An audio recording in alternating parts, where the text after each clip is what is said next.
Showtime si Renz Abando, Slam Dunk Fest, enjoy na enjoy sa pag-slam si Lakay. Tuwang-tuwa pa ang head coach ng Anyang, di nagpatalo ang team ni Tamayo. Parang may pa-concert ang laban, pero ang main character. Walang iba kundi si Renz Abando. Mula unang tapak pa lang sa court, ramdam mo na agad na may balak siyang pasabog sa laro.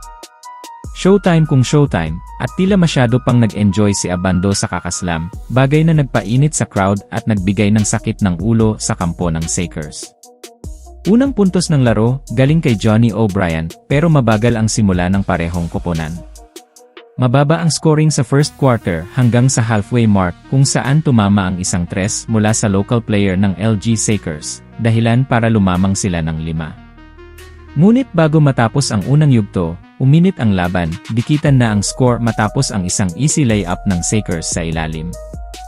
Sa natitirang 17 seconds, kinuha ni Renz Abando ang rebound. Akala ng lahat ay didiretso na ito sa basket, pero pinakita niya ang court vision nang ipasa niya kay Bryce Washington na walang bantay. Resulta: lamang ang Anyang sa pagtatapos ng first quarter. Pagpasok ng second quarter, under 8 minutes, agad na bumitaw ng tres ang Sakers para maitabla ang laban.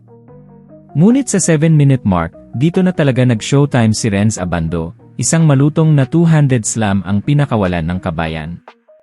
Gigil na gigil, parang gustong ipaalam na hindi siya basta-basta sa larong to. Sinundan pa yan ang tres ni Bryce Washington, dahilan para umakyat sa 6 ang kalamangan ng Anyang. Sa 4-minute mark, muntik pang mautakan ni Abando ang player na to mula sa loose rebound, kahit hindi tumama ang balak niyang play, nakuha pa rin ng kakampi ang bola. Under 1 minute, nakapuntos muli ang Anyang, at kitang-kita ang tuwa ng head coach ni Abando, napakindat pa sa local player ng Sakers. Ngunit bago matapos ang first half, naibaba ng Sakers ang lamang sa 2 matapos ang isang layup. 34-32, Anyang pa rin sa halftime. Pagbalik ng third quarter, uminit bigla ang point guard ng Sakers sa tres. Muntik pang ma-foul, at tuluyang nabaliktad ang laban, 37-34, Sakers na ang may hawak ng momentum. Bumawi naman agad sa loob si Johnny O'Brien, at sa under 6 minutes, isa na namang two-handed slam mula kay Abando ang gumising sa Anyang crowd. Pero tanong ng lahat, kaya bang tapatan ng pure athleticism ang sunod-sunod na tres ng Sakers? Sa 2-minute mark, 4 ang lamang ng Anyang, ngunit muli na namang bumitaw ng tres ang Sakers, baba sa 1 ang kalamangan. Hindi nila hinayaang makalayo ang Anyang. Mula 50-50, tabla ang laban, bago muling makalamang ang Anyang sa isang layup na muntik pang mauwi sa turnover. Pagpasok ng fourth quarter, dikitan na palitan ng kalamangan.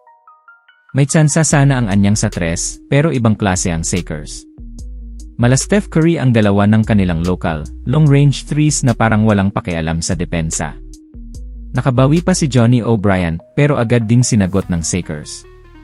Dito na nagsimulang gumuho ang Anyang dahil sa foul trouble, sunod-sunod na falls sa tres, may unsportsmanlike pa, at tuluyan ng lumayo ang Sakers.